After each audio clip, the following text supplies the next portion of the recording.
એક તરફ Punjab police drug સંબંધિત કેસ સામે સતત કડકાઈ દાખવી રહી છે, તો બીજી તરફ હવે પંજાબ પોલીસની એક મહિલા કોન્સ્ટેબલની હેરોઇન સાથે ધરપકડ કરવામાં આવી છે. પંજાબના ભટિંડામાં પોલીસે એક મહિલા કોન્સ્ટેબલની ધરપકડ કરી છે. મહિલા કોન્સ્ટેબલની ઓળખ અમનદીપ કૌર તરીકે થઈ છે, જે ભટિંડામાં પોસ્ટેડ હતી અને તેમની 17 ગ્રામ હેરોઇન સાથે ધરપકડ કરવામાં આવી છે. આ મહિલા કોન્સ્ટેબલો સામાન્ય રીતે ઇન્સ્ટા પર રીલ બનાવતી જોવા મળતી હતી. થારમાં તેની પાસેથી હિરોઇન જોવા મળ્યું છે. અમનદીપ ઇન્સ્ટા પર રીલ બનાવતી હતી અને તેમને જણાવી દઈએ કે આરોપી મહિલા કોન્સ્ટેબલના ઇન્સ્ટાગ્રામ પર 14,000 ફોલોવર્સ છે.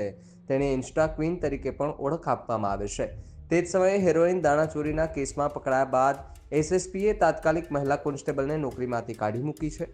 આ મહિલા કોન્સ્ટેબલની રીલ દરરોજ સોશિયલ મીડિયા પર વાયરલ થઈ રહી છે. અમનદીપ કૌર ભટિંડા પોલીસ લાઇનમાં કોન્સ્ટેબલ તરીકે તૈનાત હતી. એવું કહેવામાં આવી રહ્યું છે કે અમનદીપ કૌર મોટાભાગે તબીબી રજા પર રહી છે. ઓફિસમાંથી રજા લઈને તે ડ્રગ્સની દાણચોરી માટે જતી હતી. પોલીસ કોન્સ્ટેબલ હોવા છતાં તેમની જીવનશૈલી ખૂબ જ વૈભવી હતી. સામાન્ય રીતે જે થારમાંથી મુસાફરી કરતી હતી ત્યાંથી જ હેરોઇન પણ સપ્લાય કરતી હોવાનો ખુલાસો થયો છે. મિત્રો, આવા જ વિડીયો અને શોર્ટ્સ જોવા માટે આજે જ અમારી ન્યૂઝ રૂમ યુટ્યુબ ચેનલને સબસ્ક્રાઇબ કરો.